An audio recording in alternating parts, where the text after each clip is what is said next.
All right, everybody, welcome back to the Friday Night Prepper pre-party show. I am very excited about tonight's guest. Before we get into that, though, let's go ahead and get some housekeeping rules underway, just for people who are brand new to the channel. We always have a couple little rules here, and there's not too much. Pretty much everything's game and fair to go. Don't say anything racist or sexist. Don't be starting any fights in the chat. And be kind to my moderators, please. My moderators give their time freely. They're not paid employees. If you have any criticism, please direct it at me, not at the moderators and not at my guest. Other than that, pretty much everything's good to go. And thank you, everybody who came out for the 5,000 subscriber giveaway. It was such a blast to be able to give back to all of you. Most of the prizes should be, if they're not at for those who won, they should be. If they're not at your place yet, they will be there very soon, because I sent that stuff all out on Tuesday. And I think that's it. In the interest of time, I'm going to skip most of the other stuff we usually go over, and I'm going to go right into introducing tonight's guest, who really needs no introduction. I think everybody in this community is a big fan of the show alone and is a big fan of Carleigh Fairchild. So welcome for the first time to my channel. How are you doing? Hi, Sarge. I'm doing well. Thanks for having me here tonight. I am so pleased to have you here. You are somebody that I admire so much and I look up to, and I think all this community does. Like, I hope you know you have a big fan base. Thank you. You know, it's one of those strange things about having a fan base from being on a show and all alone, is it still can feel surreal that that's possible. And we met down at Georgia Bushcraft, and you taught me how to do that, which is awesome. Some nice footage there. Thank you. You taught me how to do that. That is cattail leaves made into some cordage, which my next experiment is going to be with the palmetto leaves, which we have here too, which should in theory work. Yeah. So I appreciate that. And are you going to be teaching again this year at Georgia Bushcraft? I hope to be there at the fall gathering. Their spring dates unfortunately conflict with some other things I have going on. Yeah. But I'm also going to be at the Mountain Readiness Expo the first weekend of May, which is here in North Carolina. Tell me a little bit about that. I don't know that one. It's a pretty new event, and its focus is to bring in like all the different categories that can include bushcraft, homesteading, survival, preparedness, tactical, and have it all in one place so that people can be exposed to different things that they might not seek out exposure to on its own, but because it's part of a larger event, they might find a new passion or a new love or a new experience that they really enjoy. What's it called again? I'm excited to be a part of the Mountain Readiness Expo. Okay, cool. We'll check that out. And where are you going to be teaching, or are you just going to enjoy it as a guest? I'm going to be teaching there this spring. What are you teaching? I'm going to be teaching vine basketry. Cool. And mind, body, nature resets. Awesome. And I'm also going to be offering, this is my first time at an event, offering my Nyazi bodywork healing sessions. Awesome. We're going to get into that stuff tonight too, so we can explain that. But for those who are wondering, where can they find you? Because we were just talking about this backstage. You don't have a big presence for yourself on YouTube. Other people have videos with you, but you don't have a lot of your own videos out, right? You've got stuff for LT Right Knives. Yeah. You can find me on Instagram as the platform that I'm the most active on. Also on Facebook. Both of those are my name, Carleigh Fairchild. And then you can also find me at my website, humannatureconnection.com. And if you're able to sign up for my, there's the link for the Mountain Readiness. If you're able to sign up for my newsletter, then you can get like once a week to once a month emails from me to keep up to date on things that are happening and to hear some cool insights and stories. Awesome. Yeah, and you know Forager Chick, she's also one of the teachers at Georgia Bushcraft. She does the mushroom log inoculation and a couple other things. Yeah. Thank you, everybody in chat. I see everybody popping in. Appreciate everybody. If you have questions for either Carleigh or myself, please throw them in all caps and I will do my best to try to catch them. And thank you. I see I've got several mods popping in as well. Appreciate you all. All right. So what got you started with the wilderness survival piece? Let's talk about that kind of stuff first. Sure thing. Yeah. The wilderness survival piece I got started in when I was a teenager, when my mom went to the school, Tracker School, and learned about basic survival skills and techniques. And she came home and showed me how to do a bow drill fire. And I was really fascinated. I was like, what? Like, this is, this isn't matches or a lighter. And she's like, hey, yeah, if you want to go next summer, they're having some summer camps for kids and you could go check it out. And I was hooked from the beginning of learning about the skills of shelter making, fire making, edible plants, making baskets, tanning hides. Like, I just loved the physical skills and the empoweredness and like self-reliance that I learned. How old were you? I was 13. Awesome. Yep. So I started young, and it's been a passion that's carried through my adult life. Mm-hmm. And did you do like any like Explorer Scouts or any of that stuff? I did Girl Scouts for a brief period of time, but the troop that I had access to wasn't very outdoorsy, unfortunately. Okay. And I lost interest in it.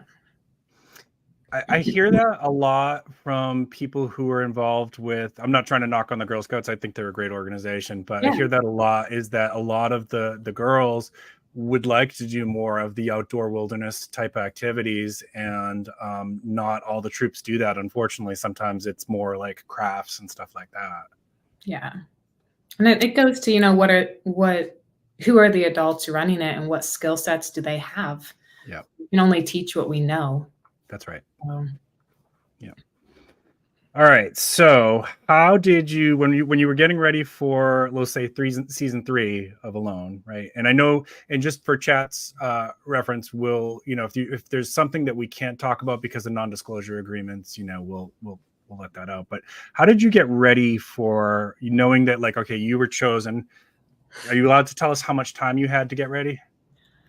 I mean, it was like a couple of weeks from like final notice.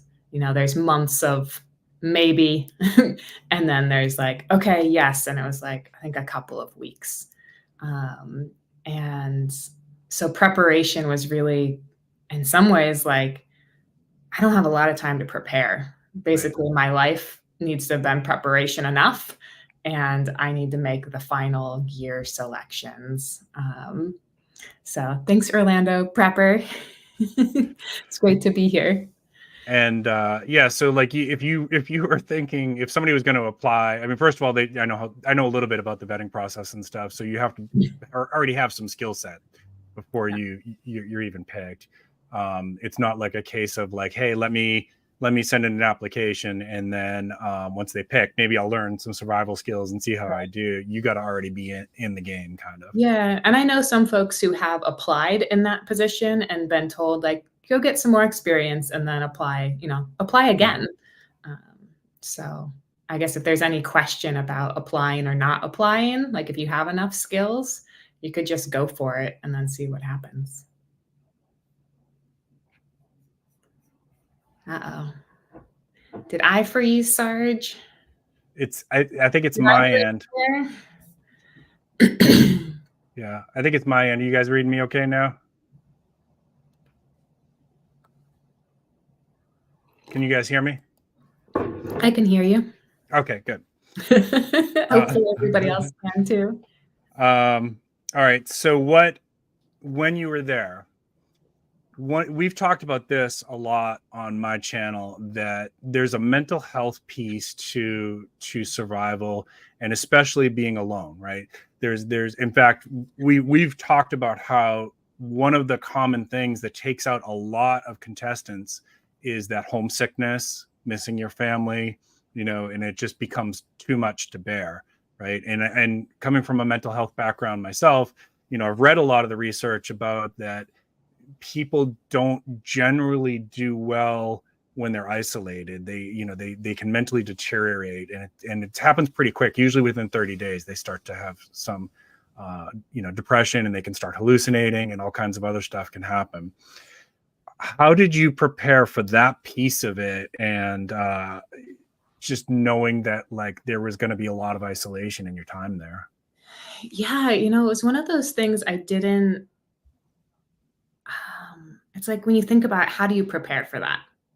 Like, you don't necessarily know, but one of my previous experiences had been hiking the Pacific Crest Trail through Washington State, which was 500 miles, and I did it solo. So I had a lot of time alone over that summer, which I think it took me 5.5 weeks to hike. And yes, I was interacting with people along the way, meet people, maybe hike part of a day with them. But I was alone a lot. And that experience gave me an understanding of the highs and the lows of being alone, and also how important self-care is when alone. Like mindset is. If my mindset is, I'll just tell this quick story about the hiking, that I was pushing really hard for the first 100 miles. And I reached like a wall of burnout and exhaustion and fatigue and mental, just like, what am I doing? And I realized that I had this goal to get to Canada, 500 miles. I had to make it 500 miles, and that was my focus. And in such a big goal being my focus, I wasn't enjoying the journey. Mm-hmm. And so I convinced myself, like, okay, this next stretch, this next 100 miles before the next road, let me just slow down. Who cares if I don't meet my goal of how long I think it's supposed to take me? I have enough extra food that it's okay if it takes me longer. Mm-hmm. And let me enjoy it. Let me give myself the chance to enjoy it, because that's ultimately why I'm here. I want to enjoy the journey. And that mindset experience, because ultimately that led me to continuing my hike, because I was enjoying it. I was like, yes, I can do this. Okay.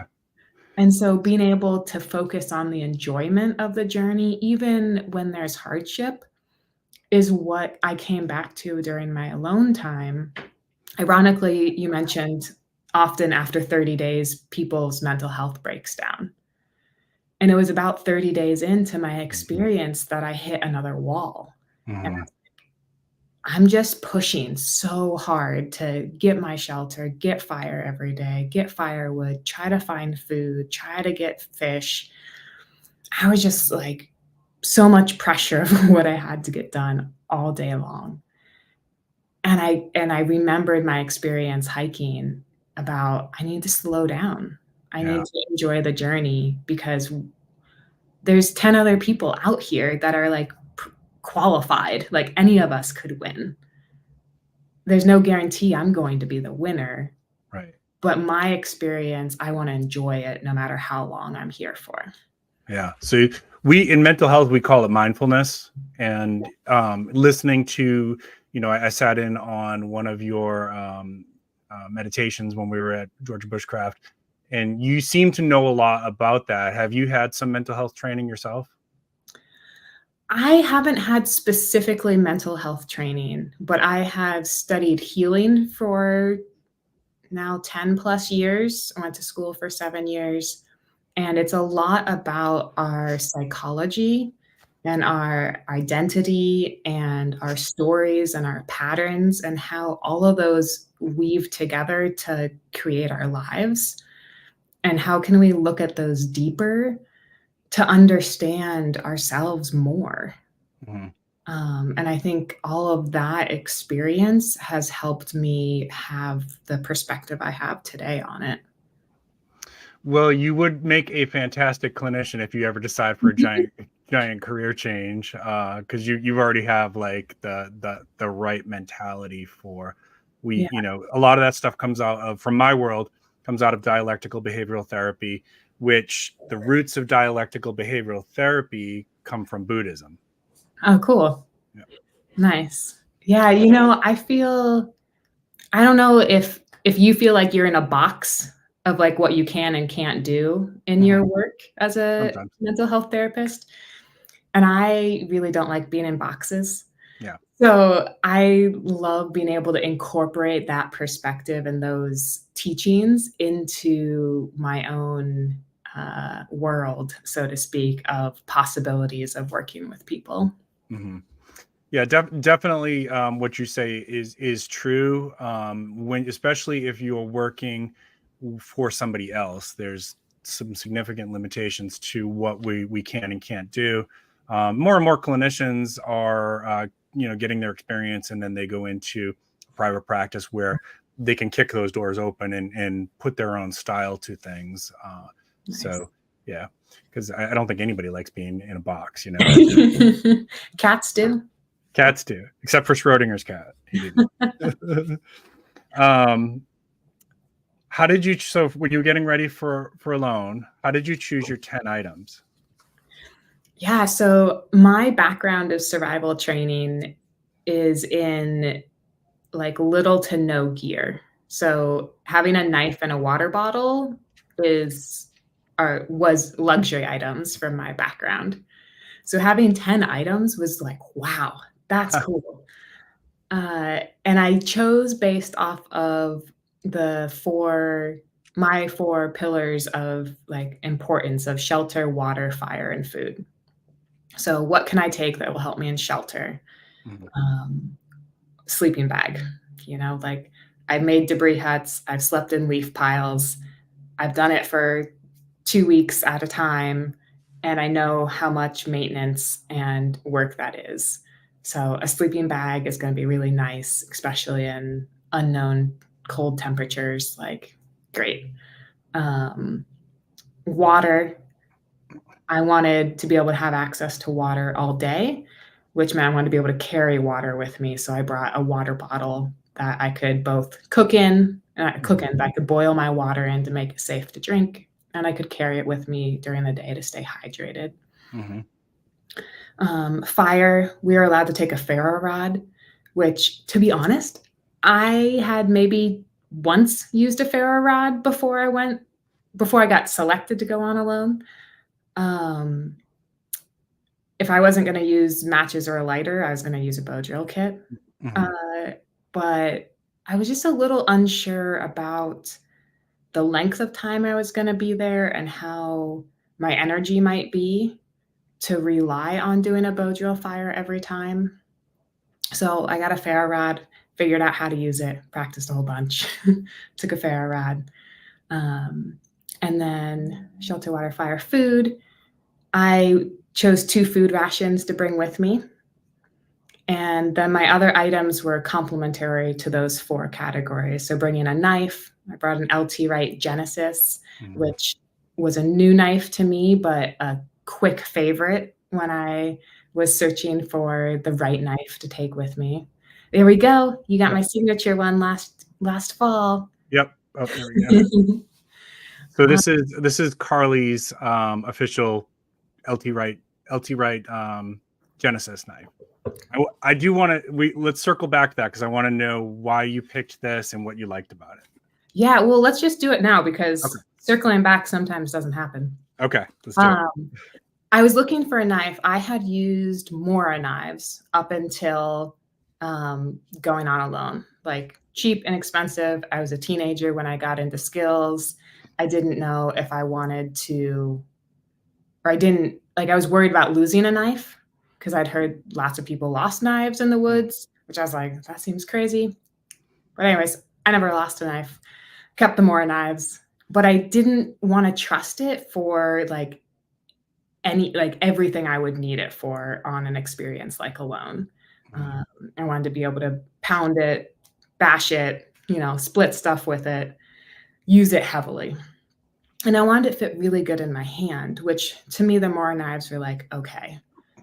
And so I shopped at so many stores. I lived in Alaska at the time, remote island. So I was visiting family in Ohio and shopping around all the big box stores, holding all the knives, and none of them felt good in my hand. First and foremost, it needed to fit good in my hand. But I also wanted it to be full tang, have the blade go all the way through the handle. so that there's no weak point to break. I wanted it to have a sharpened spine so that I could scrape the ferro rod with it for making fires. And I wanted to have like a good balance in my hand. Yes, Alaska is beautiful. Daniela Joy, should go visit.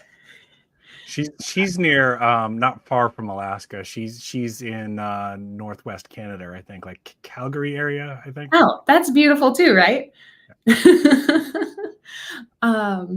And so I found the LT Wright Genesis at River's Edge Cutlery, which is a family-run store in Columbus, Ohio.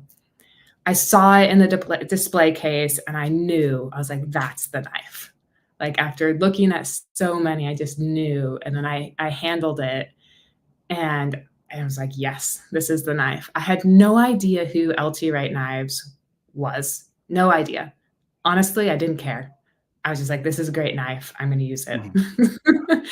I think I had it maybe 2 weeks before I went on a loan and used it a whole bunch, and was like, yeah, this is a knife I'm taking with me.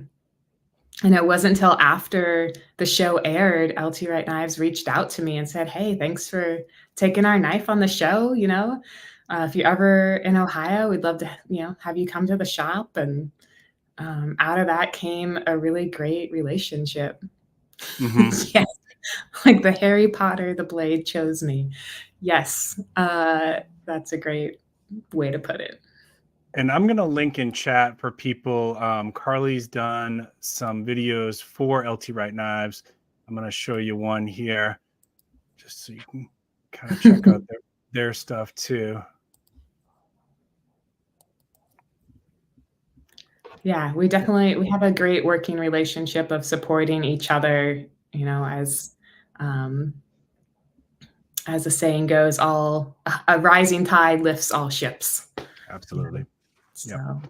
Yeah, and we absolutely believe in that here too. One of the things with my channel is I really try not to get into any kind of drama with anybody else. We lift each other up here. This is the type of community that we build on my channel. I love having guests on. I love showcasing other channels and showing them like, hey, go check out him. Go check out her. She's doing things way better than I can do. Check out Forager Chick. She'll teach you how to, inoculate a mushroom log. And I don't believe in this like squash the competition thing. That's not a good mindset. And I don't know if you've ever read Stephen Covey's 7 Habits of Highly Effective People. I haven't read it cover to cover, but I have read parts of it. So one of the habits is basically, how does he word it? Basically, don't compete. Collaborate, don't compete. That's what it is. Collaborate, don't compete.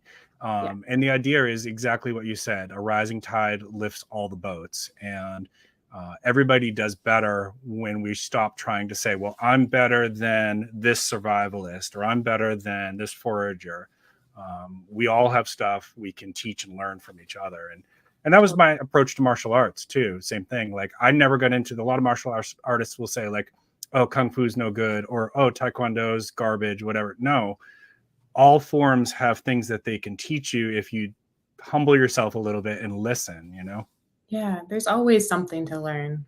Like, no matter how many years we've known something, somebody else might know a couple of things that we never knew about. Absolutely. So, yeah. Before we get running out of time here, tell me about, let's start with the human nature connection. I know we got 2 big projects here that we want to cover.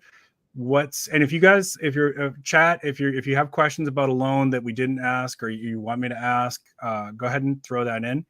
We'll do the best, like we said, as long as it's something that she can talk about, we'll ask it. And human nature connection, tell us a little bit about that one. Yeah, human nature connection. I started last year because I wanted to have more of a business presence in the world, and was sitting with, how do I combine all the different aspects of what I do and what I'm passionate about? Like, what's the unique way that I do these things in the world? I know a lot of survival skills that I can teach, and I really wanted I felt called to do it in a different way than maybe a lot of schools, focus on it. And I also have this huge background of healing that I bring into everything that I do. And then this aspect of, beyond survival skills and how that helps us connect to nature, but just nature connection and how spending time outdoors is really beneficial to our mental health, our physical health, our emotional health, our spiritual health.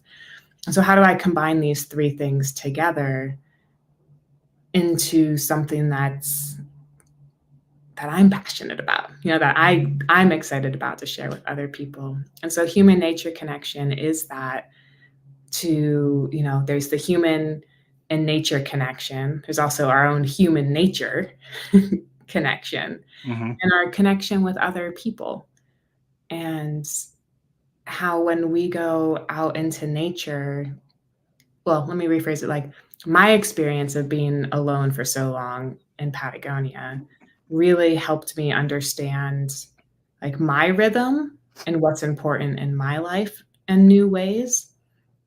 And I feel with that understanding, I'm able to interact with other people in normal day-to-day life healthier and with more harmony and more enjoyment because of my deeper knowing of myself. And with time spent outdoors, it's a chance to get to know ourselves better, away from electronics. Yes, we can do things outdoors with other people, and that's really awesome.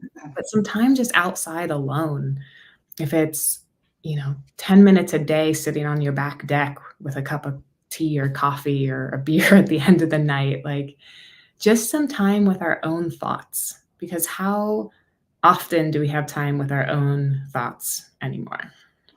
We were talking about this backstage, right? That like you have to make that time because the world is so fast and there's so many demands that other people put on us that we put on ourselves, and everything's go, go, go, right? Everything's, we're for chat, we were talking backstage about, just all the different projects that Carleigh has and all the different projects that I have, and how in the midst of that, it's really hard to remember to take that self-care time, to stop, to breathe, to listen to nature. Twice a year, I go out and I do a little solo camping, and nothing like 80 plus days in Patagonia, but I do a little weekend, or sometimes it's a long weekend, and I try not to, in the course of that 3 or 4 days, I don't talk to anybody unless somebody comes up to me, right? Like if somebody comes up to me, I'm not going to be mean or rude. Of course, I'll talk to them. But other than that, I don't seek out anybody. And I really try to just take that time to listen to the crackle of my campfire, to listen to the insects at nighttime, to listen to the wind, to reflect on all those things. And as much as I can, shut off the electronics, which is, one of my bad habits being a content creator. I'm out in the woods and I see something cool and I'm like, oh, my audience would like that, right? Yeah. But it's okay to have some of that stuff that's just for me.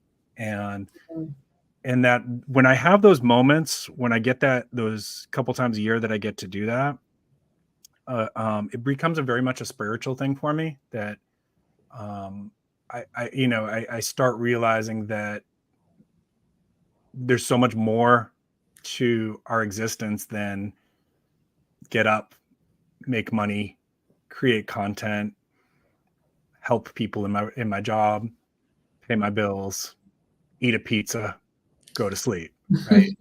Yeah. Like why are we all here? And those are the kind of things that I ponder, right? So like in the sequence of those things that I do day after day after day for 45 years, and then I retire, and then what, right? In the sequence of those things, I know that I'm helping people in my job. I see 5 or 6 patients a day. I know that I'm doing good things, but only until you stop and think about it do I realize that person that I worked with for 3 months on their trauma, like to me, like, oh yeah, I helped them out. They're doing great. I feel great that I helped them get their symptoms down, but how has that changed their life?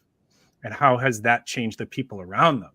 And there's Mhm. this like domino effect to it, right? So those are the kind of like huge thoughts that you get when you actually slow down. Like you said, slow down. You don't have to race to the finish line.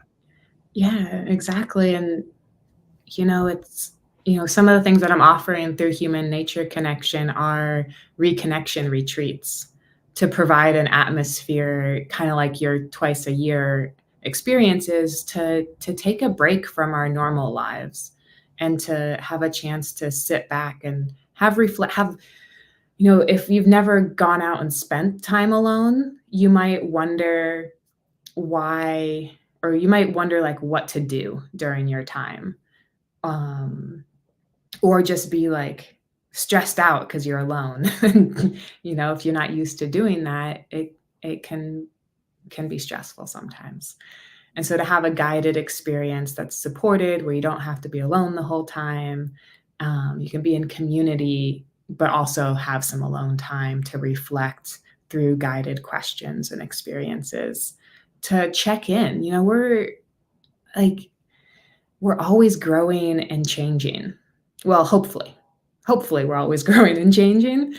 And that Yeah. means we need to have time to check back in with ourselves regularly, because Yeah.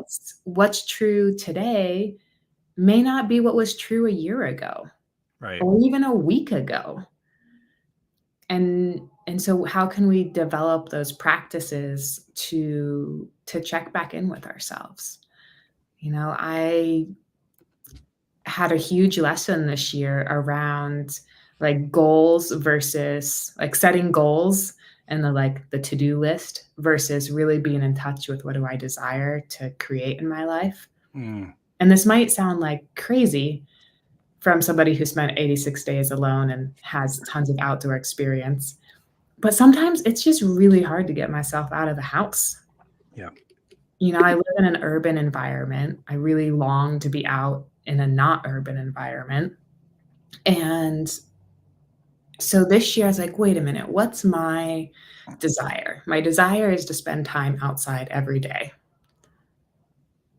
Rain or shine, my desire is to go walking every day. Yeah. And my desire is to give myself space to think my own thoughts and to like process what's happening in my life. Yeah. And so with those connections to those desires, it's easy to go out every day to go for a walk because it's rooted in something that I really want and that's really valuable to me versus the, second item on my to-do list. So this being a preparedness channel, how important do you think that is for, Lost in the Wilderness is a great example of an emergency, right? And I think that was what got me started in like wilderness survival, and because I've always liked being outside too. I grew up outside. I grew up making forts and bridges and things like that, and playing in the woods. I had a great neighborhood to grow up in for that kind of stuff, and I'm so thankful for that.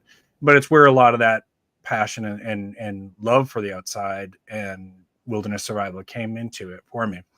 But being a preparedness channel, that Lost in the Wilderness is just one example of an emergency, right? Yeah. How important is this mindset of like self-care, slowing down, stopping and breathing, listening, and taking care of ourselves? I think it's neglected, right? Don't Yeah. you, with the preparedness community? Like, it's one of those things that's not talked about enough. I would lean on your experience in the preparedness community to say, I'm a little bit more in the bushcraft survival communities, although there's a lot of crossover. Mhm. But I would say overall, in all walks of life, perhaps, that mindfulness and self-care is not talked about or practiced enough. Yeah, that's truth right there. Because ultimately, if we like, I was having an interesting conversation with some folks recently around how some schools are teach survival or even teach preparedness from a really like a fear-based, stressful situations. Yep. And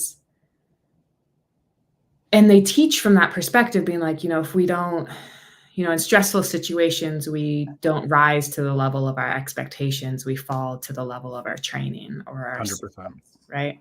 Mm-hmm. However, I feel like the focus is a little misguided, or maybe just bypassed, that we need to learn how to calm down our nervous systems. Yeah. Like, how do we, when we're in a stressful situation, what do we need to do to calm down our nervous system? Not to keep pushing through and just making it, but actually connecting in and how to de-stress. Or maybe it's a parallel. Both are important, how to function under stress, but also how to get ourselves out of stress. Yeah, definitely. I 100% agree with all of that. So if somebody signed up for one of your human nature connection retreats, what level of experience do they need to have coming into something like that? Like, how accessible is it for somebody who's like brand new? Let's say somebody's never even been camping before. Yeah, so I believe that my approach may be very unique in that I can teach folks who have zero experience, never been camping before, and somebody who has a lot of survival skills experience. And everybody is going to learn a lot, because I focus on where people are at and then help them get to the next level. So for example, if I'm teaching bow drill fire making, which is something that's part of my retreats, if somebody's never done it, it's a new experience, I help them figure it out.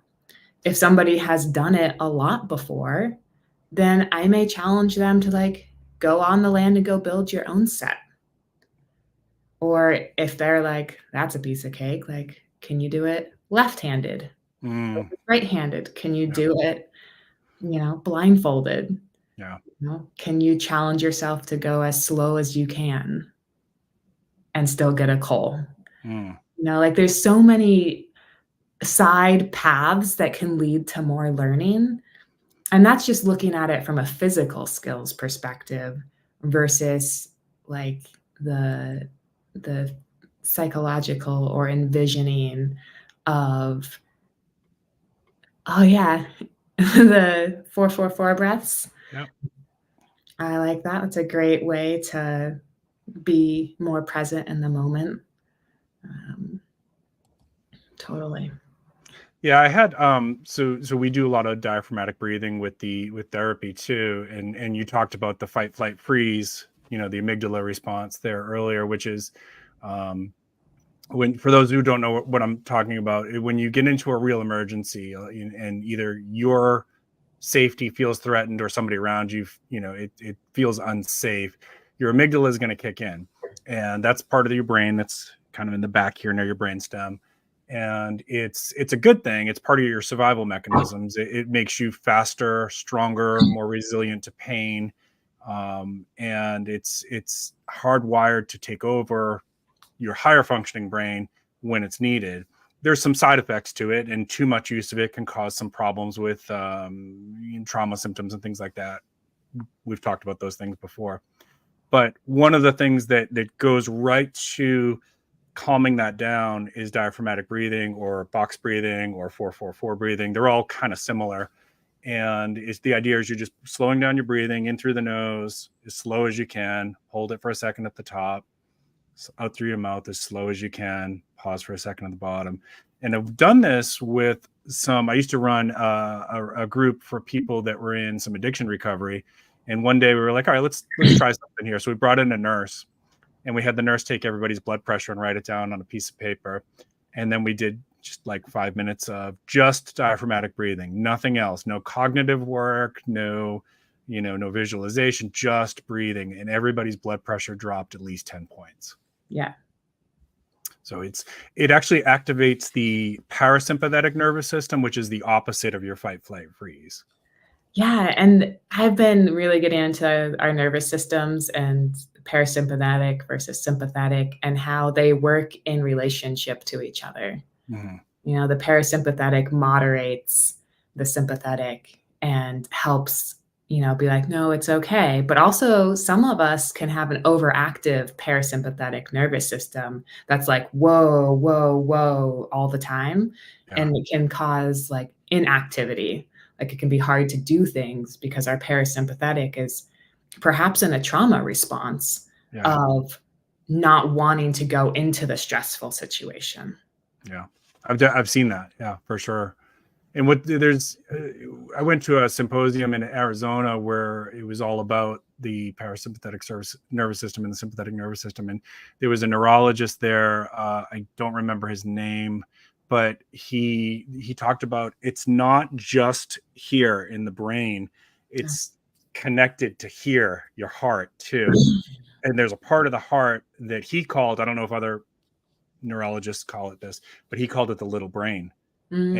And in surgery, he was talking about that they can actually stimulate this, and it will actually get like some of those same responses that we're talking about with the, the parasympathetic nervous system kicking Yeah. on. So Well, I mean, and our vagus nerve is part of our parasympathetic nervous system, like a yeah, huge part of it.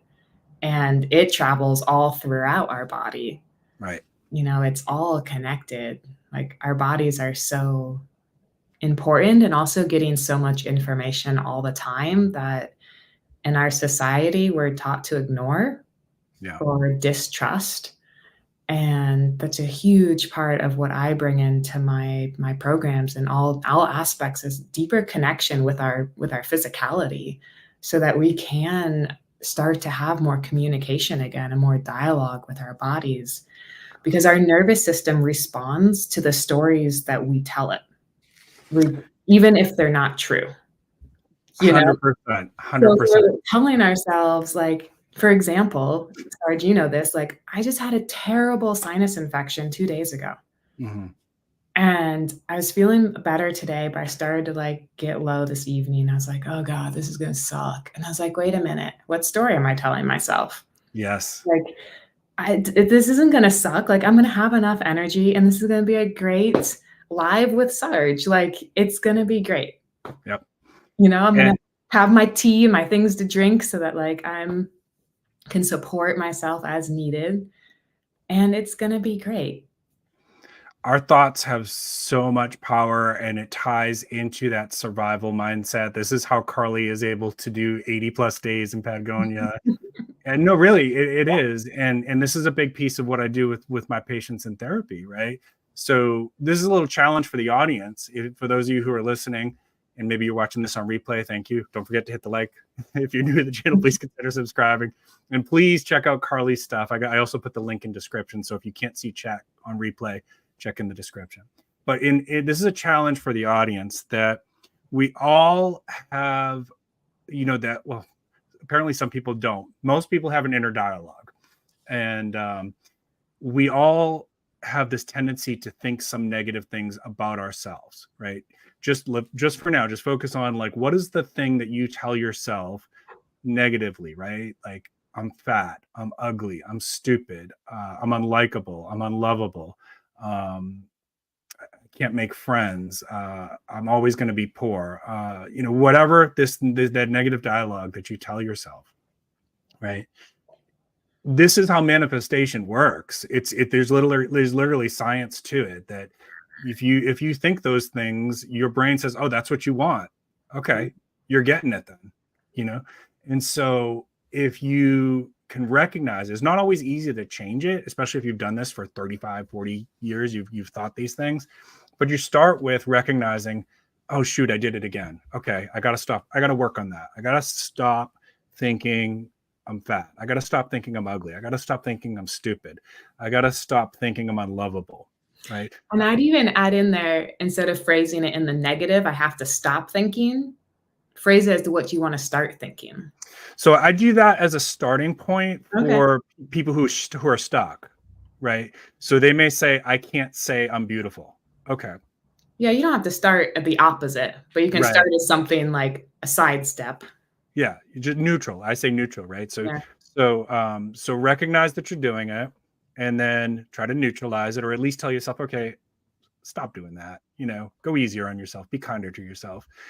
And eventually it can get to, once they do that, it can get to, hey, you know what? I am beautiful, right? Or I am smart, or I am likable, or, and then that's when the magic happens, because once your brain starts to believe what you're telling it, that's when you get the results. That's when people start saying, hey, what was your name again? You want to go out for lunch? Hey, I got this business opportunity for you. You interested in making a little extra money? Hey, you seem like you know what you're doing. You seem really smart. Can you show me how to do this? Because we present out to the rest of the world what our brain is believing, and our brain believes what we tell it to believe. It sounds so simple, and I wish it was. It takes work. It definitely takes work. And like you said, the first step is the awareness, the recognition of what the thoughts are to begin with, that aren't helpful. Yeah. Daniela Joy gets it right here. Yep. What story am I telling myself? Yep. And Forager Chick said it good too. Yeah. Where focus goes, energy flows. Focus on good things, then the energy will go to the good stuff. Yep. Exactly. Forager Chick. Yeah. So this is probably a good segue into the last piece here, which we were going to cover, which was your other business that I didn't even know you were doing. I saw this on Instagram this week. So I'm coming into this completely blind. I know nothing about this.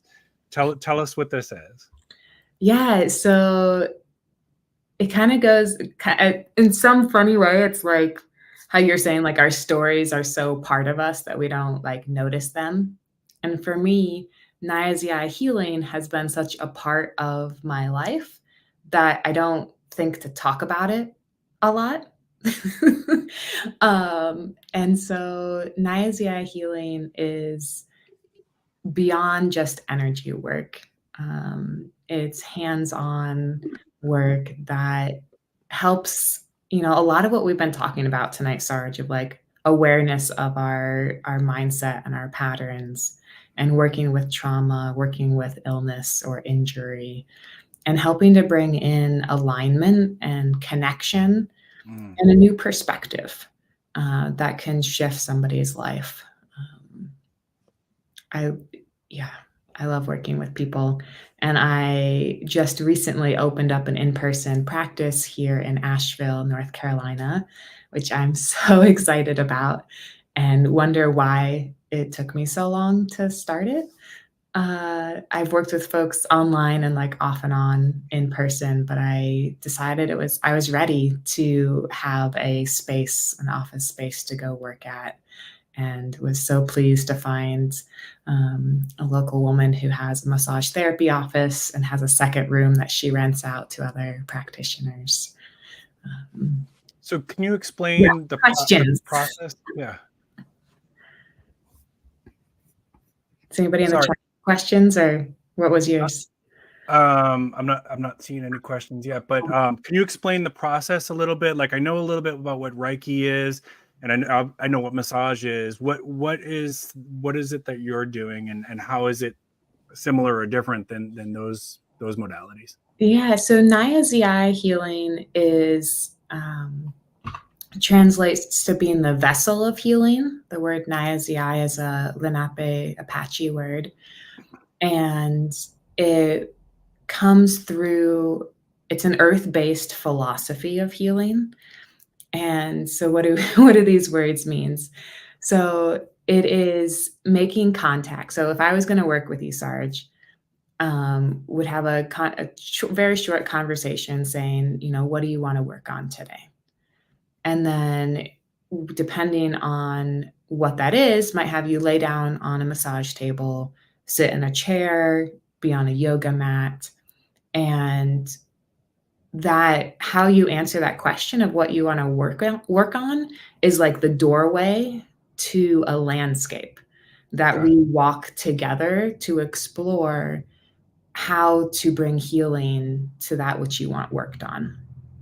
So it could be a childhood trauma, or it could be a current relationship challenge. It could be a physical pain or disease or ailment.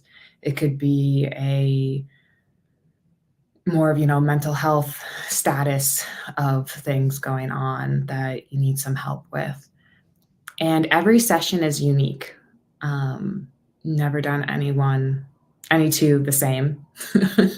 But it's through a mix of asking questions, having hands-on contact, and helping guide or assist your body into more alignment through different positions. So might do like some twisting and help support, our bodies uphold our psychologies.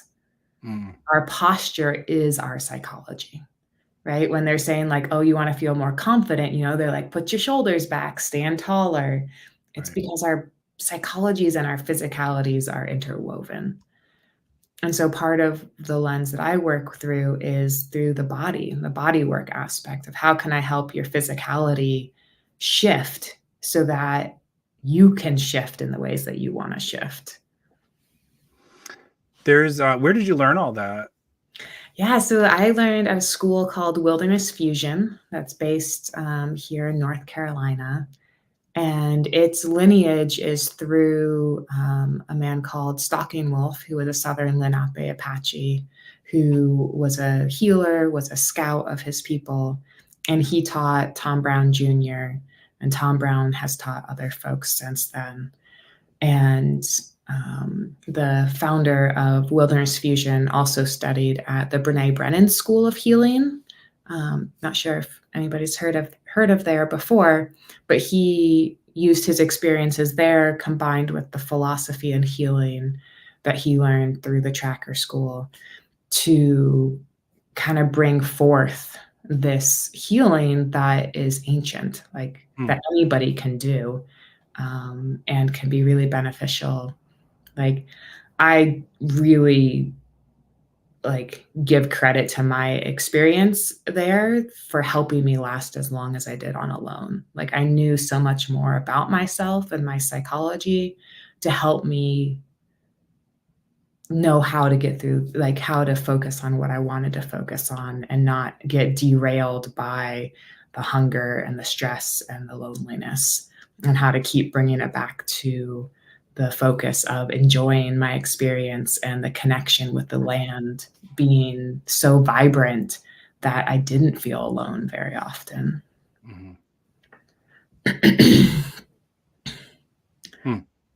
Yeah. Reading this comment. Yeah.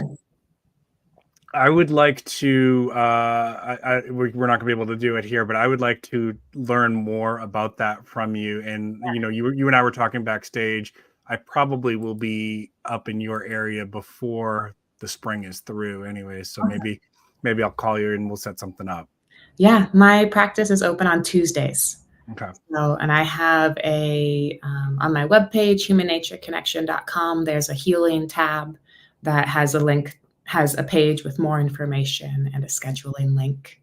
And I do also offer sessions online. I actually have a couple in Germany that I work with fairly regularly with some awesome results. So it's not limited to being in person. It's just different. Well, since you shared that with me, and I really liked what you said about the landscaping, I'll share a little bit of practice work that I do. And have you ever heard of imagery rehearsal? I have not. No. What is it? So this is something we do sometimes with people who are having nightmares, and a lot of the population that I work with is first responders and veterans who've they just encounter a lot of imagery, see things that the average person is probably, thankfully, never going to see. Yeah. Burned bodies, gunshot wounds, things like that, right? Yeah. And then not everything sticks. Trauma's weird. Like 5 people can walk into a burned building and pull out bodies. 4 of them might be okay, and then the 5th one has some connection to it that sticks. That's what we say. It's sticky. It's sticky, and so then maybe they start. I'll use that as an example, actually. So maybe they start having this recurring dream that they're going into the building and they just can't. There's more bodies. They just keep pulling out bodies, and it just doesn't stop. Every time they go in, there's more bodies, right? And so they just keep having this horrible nightmare. and then they wake up and it's not good for you. It's really harsh on the brain, it's harsh on the heart, and not great for a relationship either. And so they'll come in and they'll say, well, I'm having this recurring nightmare and this is what's going on. Say, okay, so number one, first thing is don't go right back to sleep when you have a nightmare. That's a really bad idea, because you're going right back into that same nightmare. Your body's going to take you right back to it. So get up, move around, go to the bathroom, get yourself a drink of water, do some breathing, get your heart rate down.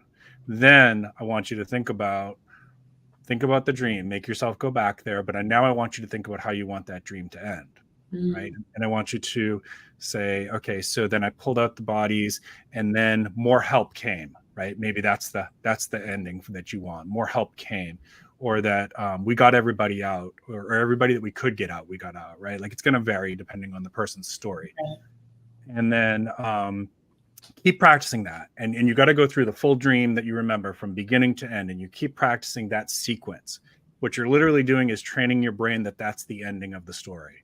And then what we want, and sometimes it doesn't happen right away, but what we want is for the next time they have that dream, it goes all the way to the ending that they want. And if we get that, it's called adaptive resolution. As far as the brain's concerned, it's done.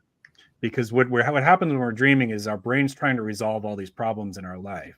Yeah. Right? It's sorting out material from the day and from our past, and some of it's play, right? Our brain's playing, and some of it is metaphor. Actually, a lot of it's metaphor, and a lot of it is what we want. We dream about things that we want, or we fantasize about. All that's true. But with trauma dreams, we need it to get to adaptive resolution, which means the story is now over and it is getting filed away as a bad memory, which is different from a trauma memory, right? Yeah. A bad memory, we all have bad memories, right? We all have bad stuff. But the sticky trauma stuff is the stuff that keeps pushing in and causing people to have nightmares, flashbacks, and things like that. So we want to get that story to completion.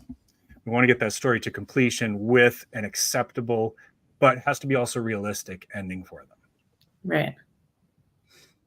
Yeah. Nice. I like that. It's cool stuff. Yeah.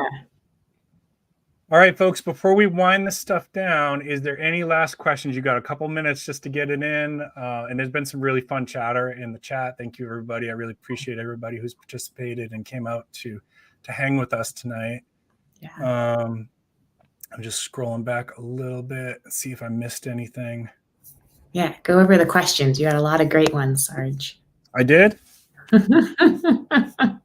All right, let's do so let's just circle back to this, because this is maybe a good one to end with. As a therapist, right, I know that part of mental health is humans are not meant to live in a bunker, right? Funny thing for a prepper to say, but humans are not meant to live in a bunker. We absolutely have a need for fresh air. We have a need for sunshine. And sometimes when that depression hits people, or anxiety or trauma, it's really, really hard to get them to go outside. But sometimes it's not even like that. Sometimes it's just hard to get people outside, right? Yeah. Why is it so hard for us to commit to this? And even I'm guilty of this sometimes. Yeah, I think it's a societal problem. You know, how many people grow up getting to go outside every day? You know, in our school systems, sometimes after elementary school, you no longer even have recess. Right? I am so thankful that I actually started homeschooling in 7th grade and homeschooled all the way through high school. So I got to be outside, going to survival camps, like living an awesome teenage life with practical skills. And so I think it comes down to our habits. You know, our systems, that if we don't have the habit of going outside daily, or, you know, weekly at the least, then especially when we're in trauma or depression, it's even harder to make it happen. You know, if we have the systems and the habits in place already, then we can hopefully fall back on them during times of stress. That's good for me to hear, because I grew up outside, and I need to remember that not everybody did. Yeah, and yet even, growing up outside, it can still be challenging if we live in an urban situation where it's not like we can just go out into the back 40 or Yeah. even 2 acres to like go play, when it's like we got to get in our cars, we got to drive through traffic to go to nature where there's potentially a lot of other people enjoying nature. Yeah. And sometimes we just want to be alone in nature. Yeah. And so I think, like, back to what we were talking about earlier, the recognition of why do we want to go out? What's the desire, or what's the innate desire there of wanting to support our mental health, our physical health. If somebody doesn't have a relationship with the other than human world yet, like, there can be a lot of hurdles to starting to do that.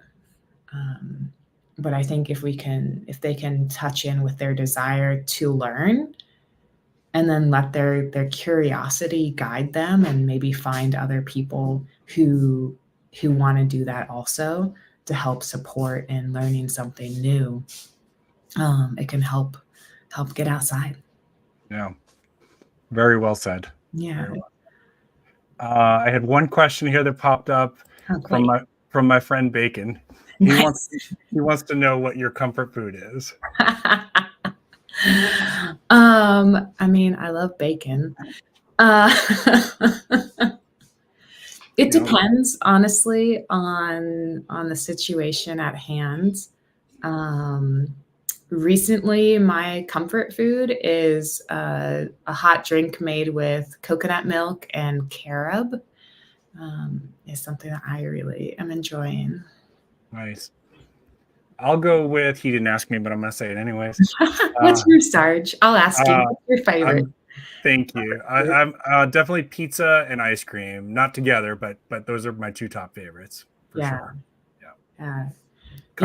Food is a whole nother interesting realm in, like, knowing ourselves and the communications our body gives and the stories, that we tell, right? Because I don't know, like yesterday I was feeling terrible, and comfort food, I was like, oh, I want to make a quesadilla. Yeah. And I was like, wait a minute, this is probably a terrible idea to have dairy when I'm having sinus problems. Like, dairy is not going to help. Yeah. But it sounds really good and I want it. So, like, which one am I going to go with? What did you do? I did eat it. Good for you. Good for you. I did eat it. And then I was like, one of these days I will not make this choice in these situations. But it's interesting, that whole comfort aspect that we have around food. And it's not necessarily always or often the healthiest or most helpful, to our bodies. So. Some of the strongest neurological memory engrams are the food that we grew up with, and the smells around those foods in particular. Yeah. And then Cold War Prepper had a question for you. He wants to know, and he's a big reader. He actually does a live stream book club, which is really, really cool. Yeah. Well, he wants to know what your favorite book is. Favorite book? Oh, Cold War Prepper. That's hard. I'm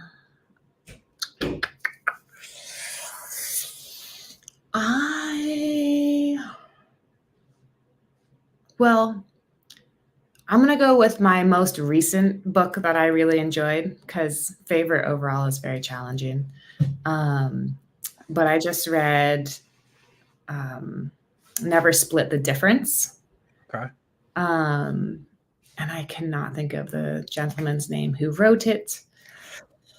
But he's like an alphabet soup guy who, CIA, top agency things, who was in hostage negotiations, like high level hostage negotiator. And it's about how to negotiate in a way that's like applicable to everyday life. through his like real life experiences, but he applies it to everyday life. And I really appreciated it. Like I learned a lot from it. Looks like it's Chris Voss and I hope I'm saying this correctly, Tal Roz. Yes. Okay. Yeah, that's the right one. Yep. I will say, for me, my two favorites would be Man's Search for Meaning. You've read that one? I have not, actually. Okay. We got to get you on that. That was written from a survivor from concentration camp. Okay. And it's all about finding meaning in basically in a hellish existence.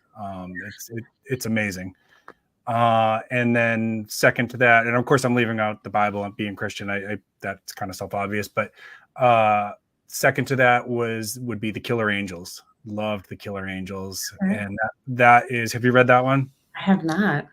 So it's a Civil War book, and it's based off of the letters and the journals of the commanders. Okay. And so you connect with the war on a very personal level because it was based on their actual writings. Their writings, yeah. Mm-hmm. And you get in their mindset. You understand the what their thoughts were when they lost somebody, when they had to send somebody off to die, and it's very powerful. It's a good book. Wow. Yeah. Yeah. Some others that come to mind: The Hidden Life of Trees. I've heard of that. I haven't read it though. And it's a short book, but I loved reading just like one little chapter at a time because there's so much in it. And Brene Brown's Braving the Wilderness. I love Brene Brown's work. So great. Okay. Well, let me go ahead and put a bow on this one. And I want to say thank you, first of all, to the chat, everybody, for participating and the great questions, great participation. There was some side conversations going on there that were fun. And I always appreciate my audience. Thank you so much. And James, I did see your messages. Send me an email. We'll get that prize out to you. We definitely need to take care of that.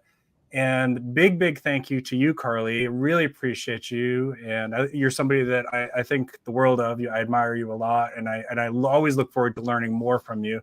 I don't know that I'm going to catch you at Georgia Bushcraft this year because I got a little conflict of interest appointment going on at that time. But there's a pretty good chance I'm heading up to your neck of the woods this spring to see my friends. So we might be able to connect then. Yeah, look me up when you do. We'll do it.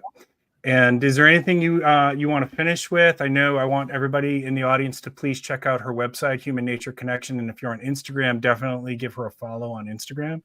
But any final thoughts from you? Yeah, I just close by, I guess, saying again that if you want to work with me, I have a reconnection retreat coming up in May.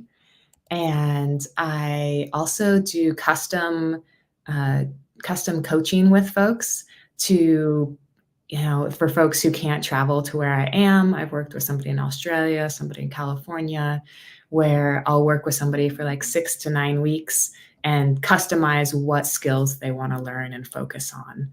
And it's a blast. I love doing that. And then also my bodywork healing sessions here in Asheville, North Carolina.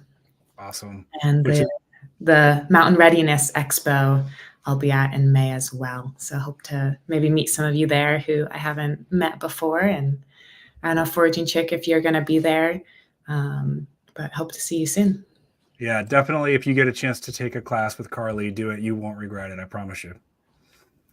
All right, everybody. I hope you all have a great weekend. I hope there were some good lessons in here. Number 1, make sure you get outside. Number 2, work on your mindset, right? Like, think positive, especially about yourself. Please think positive thoughts about yourself. So important. I can't emphasize that enough. 25 years in the field of mental health. If there was one thing I would tell people, think good thoughts about yourself. Be gentler with yourself. Give yourself a break, Totally. All right. And so much for having me, Sarge. What's that? Thanks so much for having me on your channel. My pleasure. And Carleigh always says, don't give up, never give up. Never give up. Never give up. And I end my stream with keep planting your seeds, keep stacking your silver. This is Prepping with Sarge and Carleigh Fairchild. Mm-hmm.